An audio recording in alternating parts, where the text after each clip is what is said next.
সিদ্দিক আকবর রাদিয়াল্লাহু তাআলা আনহুর শানে এই মাহফিল করা কেন প্রয়োজন? আজকে আমাদের দেশে কিছু মানুষ বের হয়েছে যারা সাইয়েদনা সিদ্দিক আকবর রাদিয়াল্লাহু তাআলা আনহুর শানে কাটুক্তি করে, নাউজুবিল্লাহ বলেন। যারা কোন সাহাবায়ে কেরাম রিদওয়ানুল্লাহ আজমাইনের নামে সমালোচনা করবে তারা মুসলমান নয়, ঠিক কি না? সাহাবায়ে কেরামদের সমালোচনা করা যাবে না। সাহাবায়ে কেরামদের সমালোচনা করা মানে সরাসরি কার সমালোচনা করা? জোরে বলতে হবে কার? কারণ সাহাবায়ে কেরাম রিদওয়ানুল্লাহ আজমাইন সরাসরি আল্লাহর পেয়ারা হাবিবের ছাত্র, আল্লাহর নবীর সোহবত পেয়েছেন, সুবহানাল্লাহ বলেন। যেমন তেমন না, আল্লাহর পেয়ারা হাবিবের সোহবত পাওয়া ওই রকম মানুষগুলোর সমালোচনা করা যাবে না। কারণ তাদের সমালোচনা করা মানে আল্লাহর পেয়ারা হাবিবের সমালোচনা করা, ঠিক কি না? আর যে ব্যক্তি আল্লাহর পেয়ারা হাবিবের সমালোচনা করতে পারে সে আল্লাহর সমালোচনা করা। কারণ আল্লাহর পেয়ারা হাবিবকে কে প্রেরণ করেছেন? জোরে বলতে হবে কে পাঠিয়েছেন? আল্লাহ রাব্বুল আলামিন পাঠিয়েছেন। সুতরাং কিছু মানুষ আছে যাদেরকে শিয়া বলি আমরা।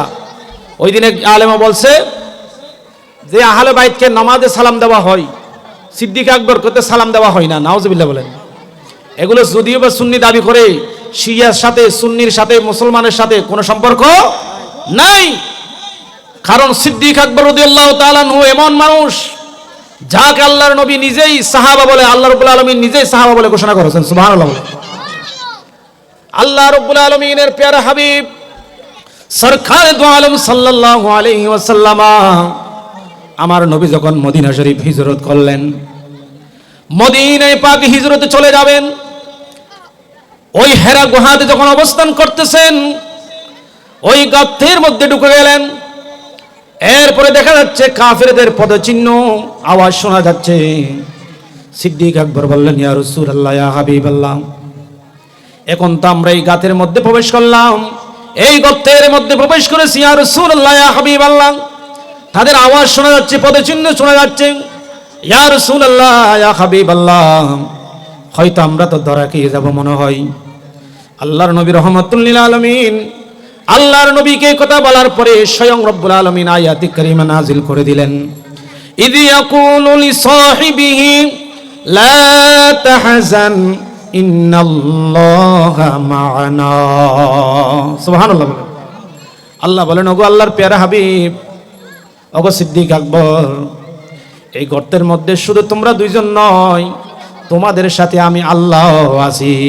সুবহানাল্লাহ বলেন। ইয ইয়াকুলু লিসাহিবিহি, লিসাহিবিহি মানে হলো সাহাবা, সাহাবা মানে হলো সিদ্দিক আকবর। সুবহানাল্লাহ বলেন। আর এই শিয়া নামে সুন্নিয়া নামদারি এগুলা বন্ধ। এই প্রতারকরা বলতেছে সিদ্দিক আকবর এক নম্বর সাহাবা নয়, মাওলা আলী এক নম্বর সাহাবা, নাউজুবিল্লাহ বলেন। আল্লাহর নবী রাহমাতুল লিল আলামিনের উপর আরো একাধিক আয়াত কারিমা নাজিল হয়েছে সাইয়েদনা সিদ্দিক আকবরের শানে। কারণ সিদ্দিক আকবর এমন মানুষ যিনি নবীদের পরে স্থান, সুবহানাল্লাহ বলেন। আফজালুন নাস বাদাল আম্বিয়া।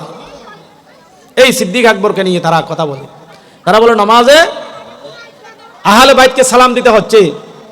যে দরুদ শরীফ আমরা পড়ি না, আল্লাহুম্মা সাল্লি আলা মুহাম্মদ ওয়া আলা আলি মুহাম্মদ, ওয়া আলা আলি মুহাম্মদ মানে কে? অর্থাৎ আল্লাহর প্যারা হাবিবের আহলে আয়াল পরিবার পরিজন, আলে রাসূল যাদেরকে আমরা বলি, আহলে বাইত যাদেরকে বলি, তাদেরকে সালাম দেওয়া হয়। সিদ্দিক আকবর কত দেওয়া হচ্ছে না, এই কথা বলতেছে ওই মূর্খগুলো। তারা জানে না আহলে বাইতকে সালাম দেওয়ার আগেই সিদ্দিক আকবরকে নামাজে সালাম দেওয়া হয়েছে। সুবহানাল্লাহ বলেন। আপনারা বুঝেন নাই মনে হয় আমার কথাটা। আমরা আত্তাহিয়াতু পড়ি না, আত্তাহিয়াতু লিল্লাহি ওয়াস সালাওয়াত ওয়াত তাইয়্যিবাত, আসসালামু আলাইকা আইয়ুহান নবিয়্যু ওয়া রাহমাতুল্লাহি ওয়া বারাকাতুহু। এরপরে আসসালামু আলাইনা ওয়া আলা ইবাদিল্লাহিস সালিহিন। সুবহানাল্লাহ বলেন। এই সালাম কার উপর? ইবাদিল্লাহিস সালিহিন মানে এখানে আমরাও আছি, যারা সালিহিন বান্দা তারা সবাইকে সালাম দেওয়া হয়েছে। এই সালিহিনদের মধ্যে নাম্বার 1 হলো সিদ্দিক আকবর। সুবহানাল্লাহ বলেন। তাহলে সিদ্দিক আকবরকে তো এর আগেই সালাম দেওয়া হয়েছে। এই সুন্নি যদিও বা নাম ধারণ করে শিয়াগুলো সমাজে ফিতনা ছড়াচ্ছে, এই ফিতনা আমরা চাই না। এখন তো ওয়াজ মাহফিলগুলো সমালোচনার একটা ইয়া হয়ে গেছে, সব জায়গায় দেখতেছি, আমার ভালো লাগে না।